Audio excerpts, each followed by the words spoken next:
Well, hello everyone. This is Dr. Song again. Welcome to New Covenant Academy's Husky Talk, the episode. Today we're going to talk about something that may be quite difficult for our students and parents to really acknowledge, which is independence and identity. And I know that some of the parents are going, what in the world? What are we talking about? Well, this is something that I used to talk to our 8th and 7th grade parents and students about. But I am now talking to more 4th and 5th grade parents about this. The idea is simple. When the children are growing up, there comes a point in time, sooner than later these days, that kids will say, Mom, Dad, I need some space. I need you to get off my back. I'm not your child. Don't boss me around that much. Don't tell me exactly what to do. Sometimes they'll say no. Right? I have parents who cried in front of me who said, this kid used to never say no, but I heard a no, a resounding no. And how do I respond to that? And usually I talk about independence and identity. And I'll talk about independence as a concept, and I want you to tell me what your experience was like. The notion of independence is that kids are they want to be gradually released from the shadow and the influence of the parents. Because ultimately parents are going to be gone, right? They're going to die and they're not going to be on. Technically, older people usually pass away more, faster, sooner than the young people. So technically, there's going to be some kind of a separation, right? When you go to college, there's a separation. When you get married, you have a separation. Even in high school, because you do a lot more things with your headsets on, there's a separation, maybe not physical space, but there is some kind of emotional separation. Mm-hmm. But when the children have always been around the shadow and the sort of like the helicopter mom and the bulldozer mom, I don't know, all kinds of moms, they've been under that influence. But sometimes when they reach a certain age or a certain stage, usually around 4th, 5th, and 60s, they just go, no, just give me some space, give me some room. And it may come in a defiant form. It could come in a form of anger. How about slamming the door? No, you never slammed the door on your parents, right? So no, you would never do that. Never. Okay.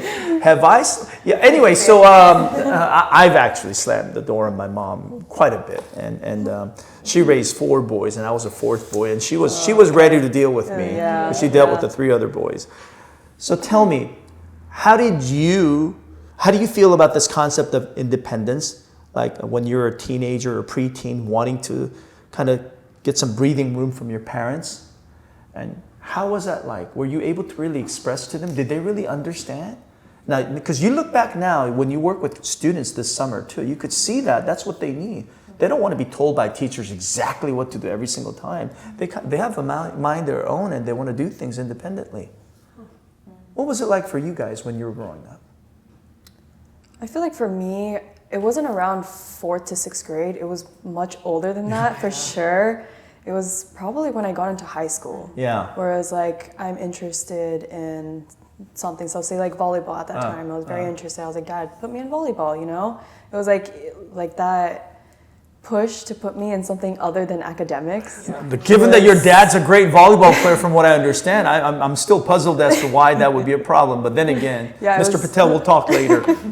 It was like that push because everything in my family was academics. Right. So having that independence of doing something of like a hobby was very hard for him, but he also understood. It took a while, but he understood she needs to do something other than academics for me to, grow as a person. So he understood that, but it took time. It took time. Yeah. Conversation, yes. right? And sure. sometimes maybe he'll say he'll put his foot down and say no, but then you were persistent about it. Yeah, and especially he with grades. If my grades were ever lower than a certain, then it was like, look, you had your chance. You can't play volleyball. It was kind of like that. Yeah. Okay, so there's maybe some conditions and negotiations. It's almost like give and take. Yeah. They'll give you more independence if you. Maybe the key word is if you prove yourself responsible. Yes, for sure. What do you think? Yeah, it was pretty similar to me in the sense that my parents really enforced the results speak for themselves. So if you're doing well, we'll give you the freedom you want, but they'll also say no, to certain things. There's limits, right? But they also really practice they always say like, children obey your parents, like in the Bible, but they also practice really well the parents do not provoke your children. Right. And so they have. That's a hard one for the parents. Yeah, yes. I'm very blessed that my parents enforced that a lot. Yeah. They said, here is what we expect from you and what we want from you. If this is what you want, we can talk about it, but show me results. Show me that I can trust you and allow you to have that independence to go out with your friends. But when, okay, so therein lies the dilemma, right? I think most young people growing up will demand freedom and independence without proving that they're trustworthy and responsible. Yeah. What do you think? So independence, I don't even think that was in my like vocabulary, if I'm being completely honest. Like my little sister's like, yeah, independence. I'm like, what? I'm like, no. To me, independence was when I graduate high school and I'm going to college. That's independent. Okay. Yeah. But my parents, I don't think I ever gave them a reason to not trust me. So I mean, like with volleyball, it's like, you want to play volleyball? Okay, well, this is gonna have to happen. Your grades need to stay on top. But I was a very good like daughter. I have because I think as an oldest daughter, you were probably accepted as you were viewed as a responsible one. Yeah, and like my parent, the idea of independence never really hit me until I got to college. Because the idea of being independent is like, to me, when I thought I was independent, it's like, oh no, I'm not my parents' kid anymore because I'm independent. But the way I've seen myself is like I'm an extension of my parents. Like I came from my parents as long as they're alive. Like no matter what, that's kind of like my priority. And I mean, I don't see that with students growing up nowadays. There's like a disconnect between like respect and obedience. Yes. People kind of see. Yes. I think I don't know if it's society, but obedience kind of is equivalent to like people like being in prison, but I've never seen it like that because obedience was like, these are my parents, they have sacrificed so much for me, I need to obey them. And then when I'm older, like college, that was my independence. I was independent in college, but like from first grade to 12th, or from first grade to 12th grade, I was the oldest. I had responsibilities. I could never leave my responsibilities. I had a little sister. I showed her kind of, like I was like the model for her, but also when she got older, she's like, independence. I'm like, no. That's not. I'm like, no, you don't do that. She's like, yeah, I need to be independent. I'm like, well, you brought up an interesting word, which is identity. Yeah. So the second, I always talk about two I's with the parents: independence and identity. What I tell the parents is that your children cannot be under your wings the rest of their lives. So you need to gradually release them. And that whether it's physical or emotional, physical in the sense sometimes they have their own space, or sometimes mom and dad will withdraw from always peeking in. What are you looking at? Like leave the door open in your room and never close it. Or to emotional, like, hey, you know what? You need space and quiet time, kind of hang out. If you want to hang out with your friends, go ahead and do that. That independence. And then there comes the second I, which is identity. Okay, this is what I mean by identity. I think young people, as they're growing up, are saying, who am I apart from my mom and dad?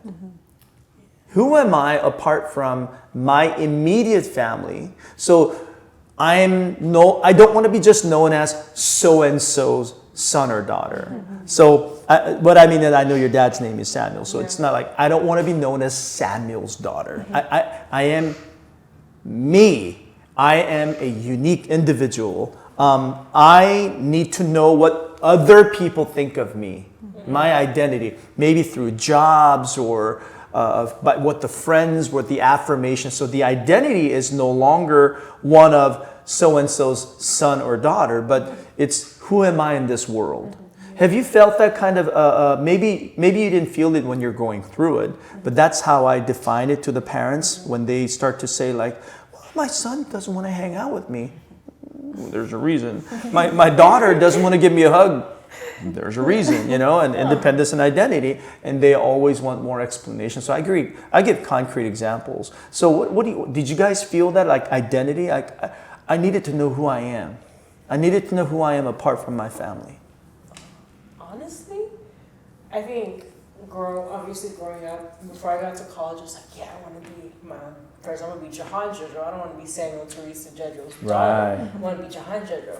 Then I got to college, and it was like, oh, that's Sam's daughter. Because Sam's daughter, like, he had his... Oh, because your mom and dad went to AU too. Everybody at AU knew you. And I was like, wait a second, growing up, I always knew that my last name held power. Like, when you hear Jejo, like, you know exactly where I come from, this is that. Right. And I was like, no, I want to be separated from that. Then I got to college, and I said, no, yeah, I'm Sam's daughter. I'm Teresa's daughter. Yeah, that one from the 1990s, I'm Sam's daughter. And I embraced it because I don't know what it is. Like, I will never ever not be Samuel and Teresa's daughter, and I'm okay with that. Yeah. But now, leaving college, I'm like, yeah, I'm Samuel and Teresa's daughter, yes, but I'm Jahan Jejo, and look at everything that I've done the last 4 years. Like, I had built a name for myself. You had a different life. So you were away for 4 years. Exactly. And so that is like, I understand. So I understand that, but go back to your teenage years. Yeah. Go back to your preteen years, 10, 11, 12, 13, 14. Were you all, I recall when I didn't want to hang out with my mom and dad. I didn't want to go to family gatherings. I hated it when they say that we have a vacation. I'm like, but I got football practice. Yes. 2 days, Mom. What do I do? She was like, you going? I go, I ain't going. Because, I needed to be accepted by my coach and my coaches and my friends more than my parents. Yes. I remember this one season, I didn't go on a family trip. I stayed home by myself. Went to 2 days football. And my parents thought they thought I was crazy. They were like, why do you want to do that? I'm like, because I love you guys. I really felt love for my parents at the time, but like their acknowledgement, my friends and my teammates, my coaches' acknowledgement was more important. Yeah.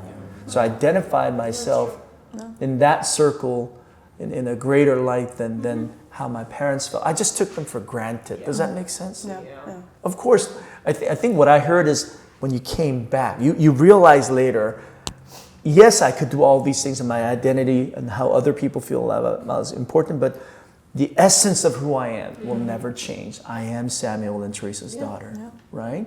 But in those awkward teenage years when you're trying to figure things out and your pants don't fit and your head grows bigger than your feet and you're trying to, like, who am I? And you struggle with your parents and dare I say, not even like your parents. I don't think I liked my parents when I was a teenager. I'm going to start crying. But in all honesty, I grew up in an all-white neighborhood. And I didn't like the fact that my parents were Asians. And I didn't like the fact that I looked different than the rest of the people. I felt that way. But anyway, so what was it like for you when you were growing up? Did you feel like this... Who am I? Did you feel this kind of a tug in your heart as to, I need to know who I am apart from my parents? Yeah, definitely. Especially like in the Indian community, I would say. Like I was known as, Mr. Patel's daughter, Ashok's daughter, right? Like, to be honest, I was a very good daughter. So I would always... I'll check with your dad about this. Not only would I help my family, but I would also help my dad's family, dad's friends' family. So I was known as the person who would always help people, even at such a young age.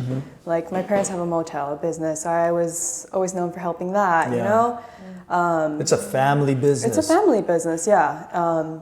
So for me, I was always known as that. It was hard because even like that transition to going to college, like that complete change of not going into that motel business and doing biology, something completely different. It's like, she's known as, Ashok's daughter, but she's doing something else, a different path, not a business path. Yeah. So for me, it was a very hard transition and a little resentment, but my parents, I guess, understood, at that time, like, she doesn't want to go in this business, and they were supportive eventually, but it was hard. It was very I think before I ask you, something that came to my mind is that my mother went through a miraculous healing process. The doctors in Korea said that she was going to die, and only option that we had was come to the U.S. in late 70s, the most medically advanced country in the world, because they couldn't even diagnose what was wrong with her back in the 70s. So when we came here, we were a Buddhist family, devout Buddhist family, and then I was 11 years old, 12 years old, and she literally looked at me and said, I want to live. I want to see you grow. I want to take care of you. Your older brothers are like 7, 8 years old. They're in college, high school, but you're just finishing 6th grade. I want to be here for you. And out of desperation, she went to this Christian crusade because she heard that this Christian God heals.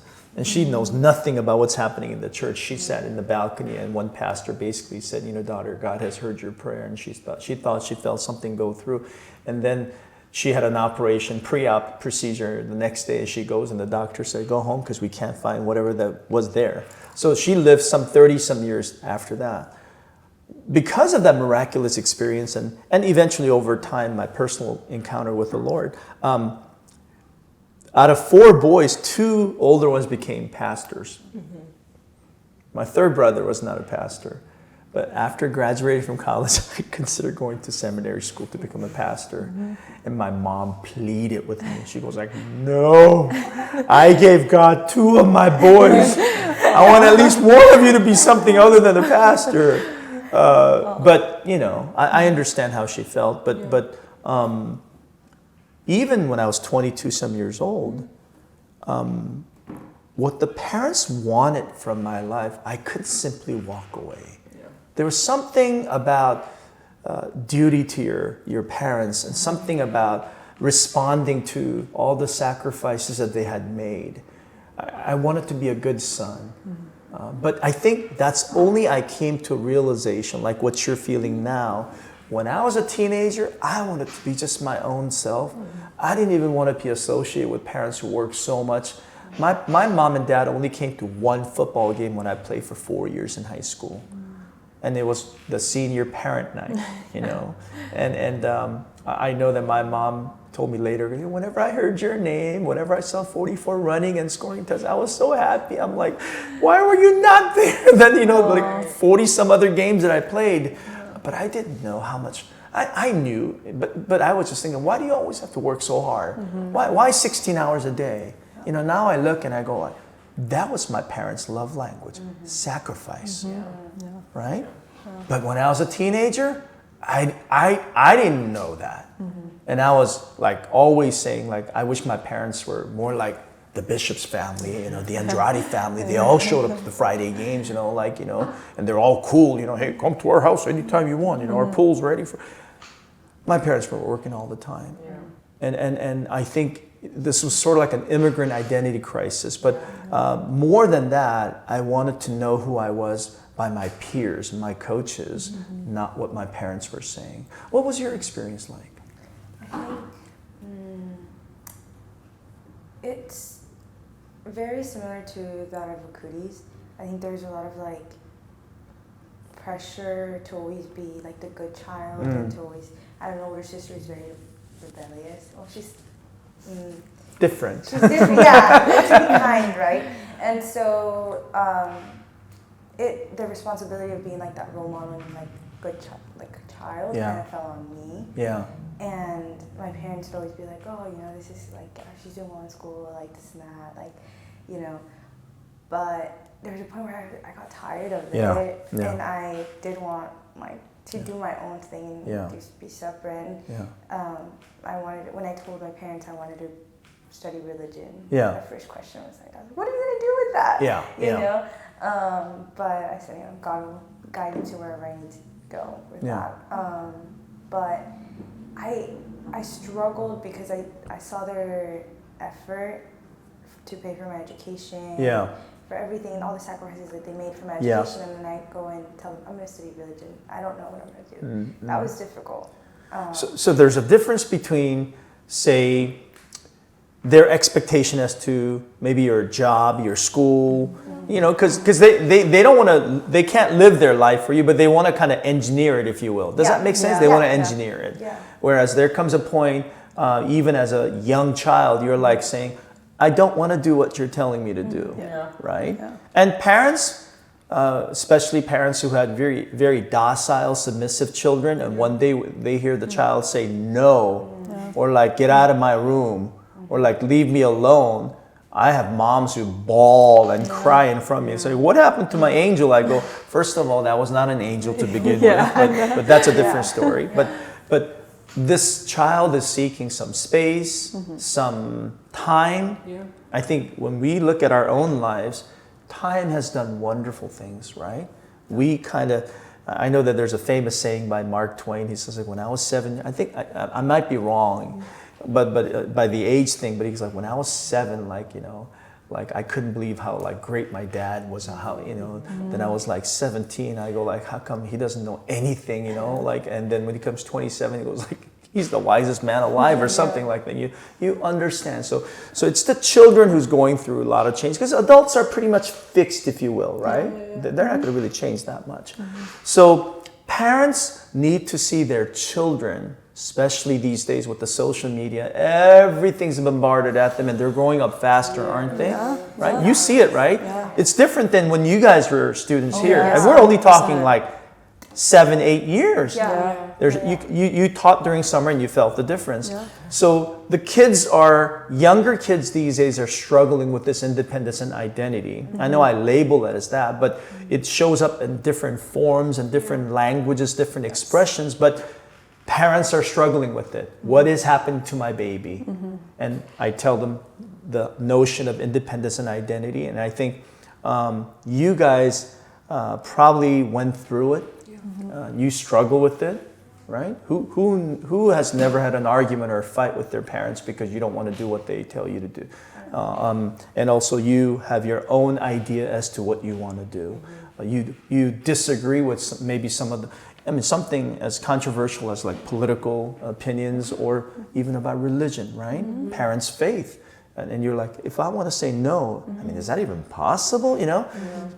But it's all of these are about trying to grow up. And I think our parents need to make sure that they don't suffocate the children. Have you felt suffocated? Like you want to just pull your hair out and like get out of the house? Right? And in extreme cases, people run away from home, right? Do you know of any friends who ran away from home, or at least try to sleep over there one night at somebody else's house and think that they're running away or something? Yeah, I did it one time. I did one time.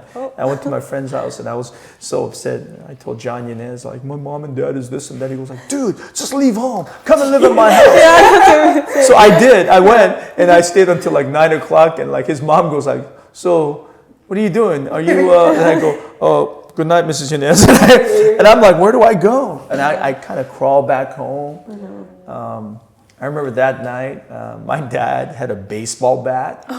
And he was just to threaten me and to tell me how serious this situation. He was in his robe. He was in his rocking chair. I walked in. He was like, so did you run away from home? I go, no. my heart, I tried. But you know, he didn't really get on my case. He said, why don't you just go upstairs and whatever the issue that you have with your mom, why don't you just talk it over tomorrow morning, you know, when everybody's calmed down. And I hear my mom in the background, hit him, do something about him. And my dad's like, honey, just chill, you know, like, and he goes like, just go upstairs, you know, go to bed, just wash up. And I'm like, that was good. That was a safe entry back into the house. But we all, young people, we all struggle. And I know you have your struggles with your parents even now, right? And I think that's just the nature. You know, this is being recorded. Be very careful. The people who are watching are not just your friends. They could be your mom and dad too. The nature of the parent-child dynamic is one of children being completely dependent on parents when they're young. And then there comes a moment when you want to go away from the parents, independence and identity. And then over a certain time, you start to gravitate toward them, like saying, well, these people are pretty good after all. And then, you know what they say, the roles reverse. And there will come a point when we need to take care of our own parents. I don't have parents to take care of anymore because they have moved on. I miss them dearly. And I wish I could go back in time and be a better son. And that's one thing that I can't do. So I can't wait to see them in heaven. But I think our parents who are struggling with defiant children who are talking back, and they just need to understand that these aliens who are temporarily living in their houses, they will come back to earth, right? These ladies have come back to earth. They're citizens of this world. Whoa. Y'all been to my office for like disciplinary issues? No? All the time. Every week. Every week I was there. No regrets. No regrets. We learned our lesson. So they're gonna start picking up my blood pressure pill bills because I think I developed a high blood pressure thanks to all the disciplinary meetings that we had with them. But you know, I could see. I mean, if anyone who's watching this video, you could see how articulate these ladies are. They have their own thoughts, and they're growing up. They're becoming beautiful young ladies. But they weren't always like this. Agree? Yeah. And I wasn't always like Yeah. this. And so our parents need to understand that if you're struggling with your preteen or teenager who's defiant, or maybe what I would suggest to the parents, check yourself.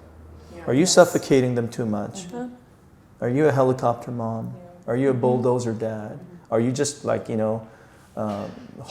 hounding your child, checking your child's phone every night when they go to bed, like, where are you? What did you do? Because I had parents who did that, and I said, you're going to lose your child if you do that. Yeah. So we have to understand that if you are watching this video and you have young teenagers or preteens, understand that the kind of maturity that you see in these 20-some-year-olds, it took time to get here. And it's going to require a lot of patience, right? And it's going to require a lot of time. And it may even require understanding what we're talking about, the identity and independence. And that'll hopefully enable the parents to kind of step back and give some room for the children to grow and fail. And learn from failures and move forward instead of wanting a perfect child who never makes mistakes. Yeah. Okay, so this was a heavy topic. It's not an easy topic. And identity and independence. Usually my conversation with parents end up in a lot of tears, and parents feeling frustrated, but also at the end with the sense of hope that this too will pass, and that things are going to be okay. So parents, if you're struggling, it's going to be okay. Your child will one day be here, and they're going to get here, but it's going to take some time. A lot of prayer, a lot of patience, and understanding with the realization that independence and identity for the children is something that they're going to struggle with. Whether you know it or not, whether they know it or not, or whether these are the terms that you're going to use or not, the notions and the ideas behind independence and identity is something that every parent, every child will go through. So please understand that New Covenant Academy, as a community, as teachers and students, we know what you go through.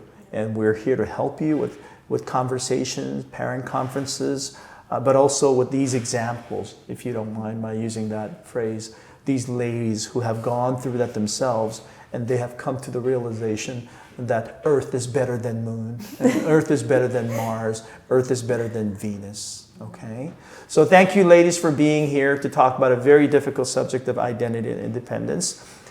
This is Dr. Song, hoping that you have learned something new and something important for your parenting style and your family. So let's everybody say goodbye. Bye. Bye. Godspeed as you parent.